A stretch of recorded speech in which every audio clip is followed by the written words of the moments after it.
দীর্ঘ বছর আমি এই জনপদে শ্রম দিয়ে যাচ্ছি, আমার সর্বোচ্চটুকু দিয়ে আপনাদের সেবা দিয়েছি। সেই দাবি নিয়ে আপনাদের কাছে আমি ধানের শীষের প্রতীকে ভোট চাই। ইসলামে আছে প্রতিবেশীর হক সবার আগে, কি আছে না? আপনারা দয়া করে প্রতিবেশীর হক পালন করবেন, আল্লাহর কাছে ভালো থাকতে পারবেন।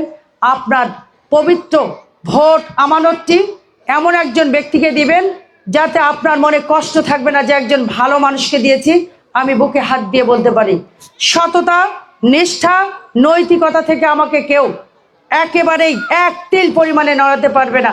তাতে করে যদি আমার একটু কষ্ট হয়, তবুও সে কষ্ট আল্লাহর উপর ভরসা রেখে আমি সেটি সহ্য করব, কোনো সমস্যা নেই। যারা এখানে ভিন্ন দল, ভিন্ন মতের মানুষ যারা আছেন, আমাদের সাধারণ সম্পাদক কয়েকটি কথা বলেছে, আমি তার কথার সাথে একমত পোষণ করে বলছি, বিগত দিনে আমাদের যে কষ্ট হয়েছে, আমরা যে নির্যাতন গঞ্জনা সহ্য করেছি, আর কাউকে সেটি সহ্য করতে হবে না। এমন কেউ বিনা অপরাধে কখনো মামলা খাবেন না, এটা আমি নিশ্চিত করে বলে দিয়ে যাচ্ছি। কাউকে ঘর ছাড়া থাকতে হবে না, বিনা অপরাধে কেউ হাজত বাস করবেন না, কারণ আমরা জানি সেটি কত কষ্টের। তাই এমন বাংলাদেশ আমরা গড়তে চাই যেখানে হিন্দু, বৌদ্ধ, মুসলমান, খ্রিস্টান সবাই একসাথে একে অপরের পরিপূরক হয়ে আমরা সমাজে বসবাস করতে পারি। আমরা এখানে সংখ্যালঘু বলে কিছু নাই। আমি সনাতন ধর্মের কেউ যদি এখানে থাকেন, তাদের উদ্দেশ্যে বলতে চাই, আপনাদের নিরাপত্তা দেবার দায়িত্ব আমার। আমি যদি সংসদে কথা বলতে পারি আপনাদের ভোটে, তাহলে আপনাদের সকল নিরাপত্তার ব্যবস্থা ঝিকরগাছা উপজেলা বিএনপি করবে ইনশাল্লাহ।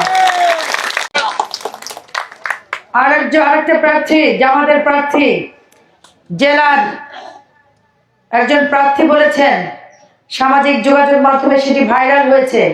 সেটি কি বলেছে? আমি জনগণের একদিন পায়ে হাত দিয়ে, হাতে পায়ে ধরে একদিন একটা ভোট নেব, সে আমার কাছে 5 বছর পায়ে ধরবে।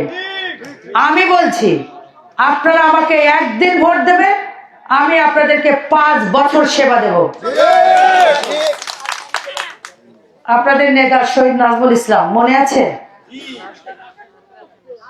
আমার মাথার পরের ছায়া ছিল, একজন নারী মাথার পরের ছায়া তার স্বামী। সেই ছায়া যে নারীর পৃথিবীতে থাকে না, সেই নারীর পৃথিবীতে বেঁচে থাকা কত কষ্ট, এটি আপনারা যারা ভুক্তভোগী তারাই কেবল জানেন। আমার 3টা এতিম শিশু বাচ্চা ঢাকাতে ফেলে রেখে এসে আপনাদের মাঝে সময় দিয়েছি, আপনাদের মাঝে আমি শ্রম দিয়েছি। আপনাদের গ্রাম অঞ্চল এমন কোনো গ্রাম নেই, ঝিকরগাছা এমন কোনো পাড়া নেই যেখানে আমার আসতে বাকি আছে। দীর্ঘ বছর সেবা দিয়েছি, 14 বছর আমার স্বামীর অবর্তমানে। আমি তো হকদার। আমাদের দেশের আরেকটি দল আছে যারা ক্ষমতায় যাওয়ার স্বপ্ন দেখছেন, দুঃস্বপ্ন। তাদের সে প্রার্থীকে আপনারা চেনেন? দেখেছেন কখনো?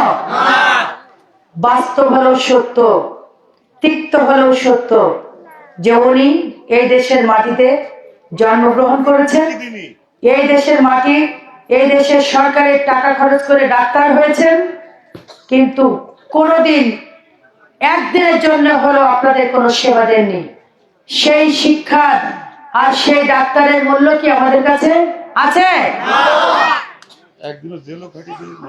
একদিনও জেল খাটেননি, একদিনও কাউকে সেবা দেননি। 10 দিনের খাবার একদিনে খাওয়া যাবে? উনি দীর্ঘ 26-36 বছর উনি দেশের বাইরে, শুনেছি। 36 বছর পরে এসে যদি একদিনে খাবার খাওয়াতে চায়, খাবেন? খাওয়া সম্ভব? আমি আশা করি সেই খাবার খেলে কিন্তু বদ হজম হবে, ফুড পয়জনিং হতে পারে। তাই আপনাদের কাছে অনুরোধ, কারোর কোনো প্রতারণায় পড়বেন না, কারোর লোভ লালসায় পড়বেন না। আমি বিশ্বাস করি আমার ঝিকরগাছার জনগণ এটি করবে না, এই বিশ্বাস আমার আপনাদের উপরে আছে। সেই কারণে আপনারা আমাদেরকে ভোট দিবেন। আমরা আপনাদের একটা ফ্যামিলি কার্ড দিব, এনআইডি কার্ডের মতো একটা ফ্যামিলি কার্ড প্রত্যেকটা নারী পাবেন। পুরুষের জন্য অন্য ব্যবস্থা আছে, যারা নারীরা একটা পরিবারের যিনি মহিলা, তিনি মা হতে পারেন, স্ত্রী হতে পারেন, কন্যা সন্তান হতে পারেন, তার হাতে একটা করে ফ্যামিলি কার্ড দেওয়া